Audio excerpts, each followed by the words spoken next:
Well, good day YouTube and welcome to another episode of the Albino Rhino beer review. Today we have another special beer. It's a gift wrapped beer. See, this is Liefmans Cuvee Brut. So Liefmans Cuvee Brut. What do we got on here that's worth mentioning? That's not really worth mentioning.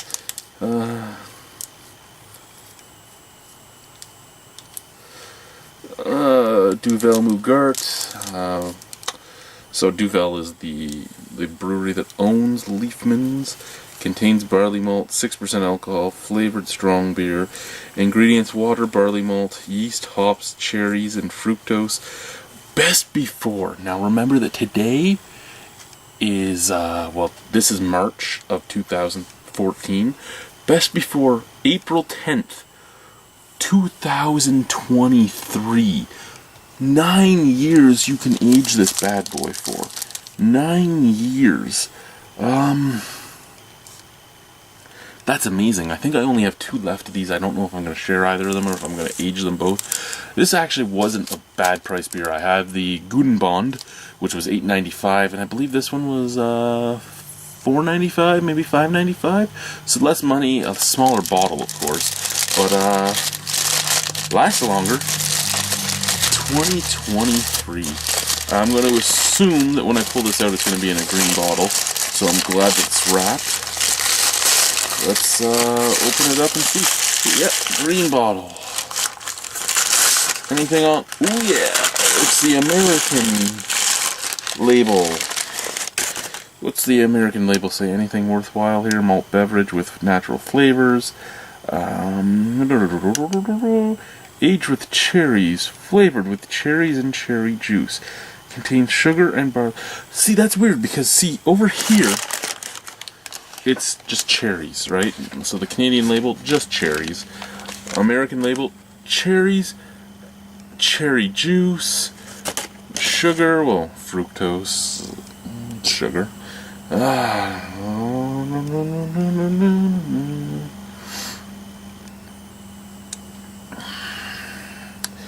An aged ale.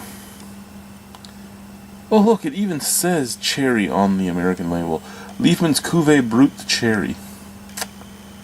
It's interesting seeing the different labels. It really is. Let's open it up. Now I had a problem opening a corked beer earlier today, so let's hope this one doesn't give me the same problem. No, this one's actually coming out easily. Push that over there. Poof. Smoking. Oh my lord. Oh my lord. Now we're going to drink it. It's going to take a couple pours, but we're going to use my my whiskey glasses. Like Glencairn. Before anyone asks, I bought mine on Amazon.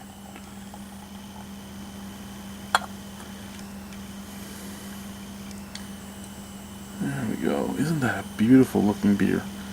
Look at that beer. It's a beautiful, beautiful red color.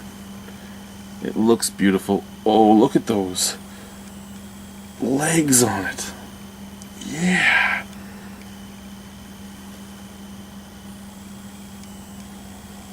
Oh, see.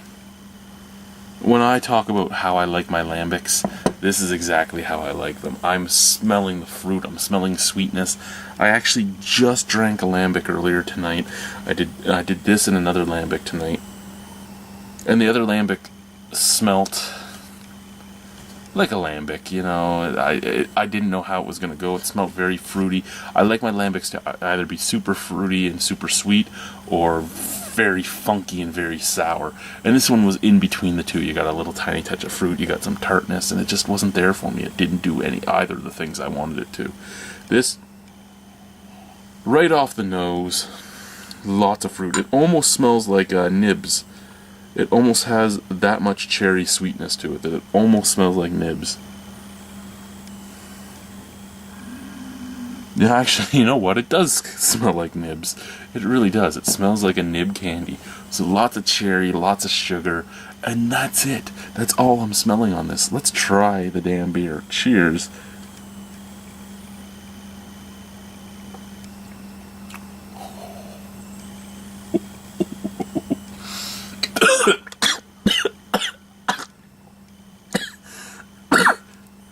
Well, while I was doing my O dance, I choked on some saliva. That's awesome.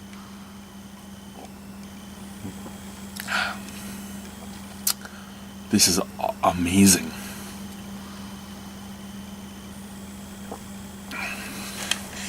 Just cherries. That's all you're tasting. Red cherry. Oh, well, the like purplish cherry, but the regular cherry that you buy. Just cherries.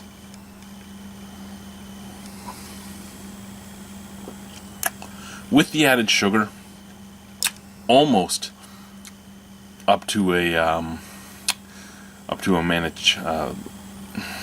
the fuck is it? Maraschino cherries, the bar cherries, the cherries and heavy syrup. Almost to that sweetness. Almost, not quite. You do get a kind of Twizzler taste for a second. I know, Jameson. I know. Candies shouldn't be used as a description for flavors of beer. It tastes like Twizzlers. In front of your tongue, super sweet Twizzler taste. Back of your tongue, super sweet cherry taste. And that's it. It's cherries. It's cherries.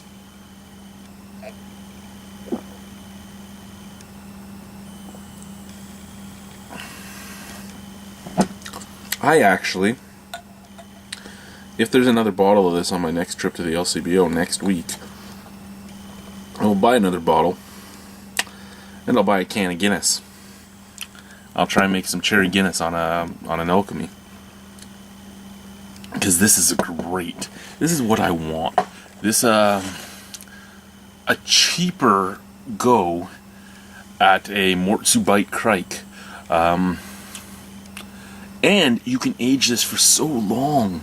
So long. I actually want more bottles of this to just age, to see what happens to it. 9 years you can sit on this beer. 9 years. My cellar is full right now for the beer festival. But I want more. I want more of this for the beer festival.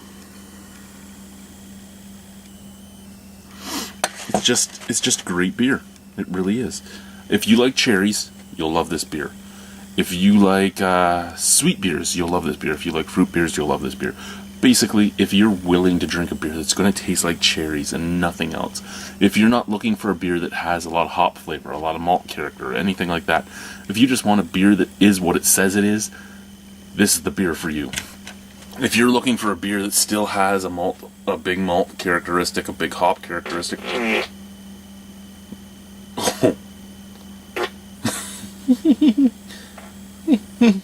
Anyway.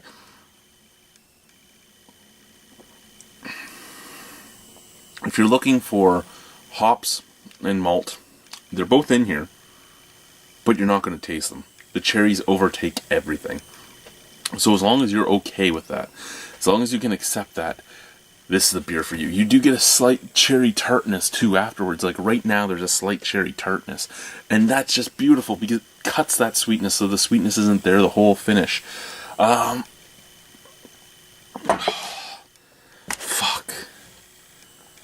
I love this beer. 9 out of 10. Easily. 9 out of 10. It probably deserves more than a 9 out of 10. But I'm going to give it a 9. Just a 9. Because that's what I'm going to give it. A beautiful beer. A beautiful, beautiful, beautiful beer. That if you like fruit beers, you really need to try. So if you like fruit beers and you're in Ontario, find an LCBO that has Liefmans Cuvee Brut. If you're not a fruit beer lover, but you want to try one, it's a good one to try because it is a great beer and doesn't do badly in the Glencairn glass. Looks beautiful. It does. Thank you guys for watching. Have a wonderful night. Cheers.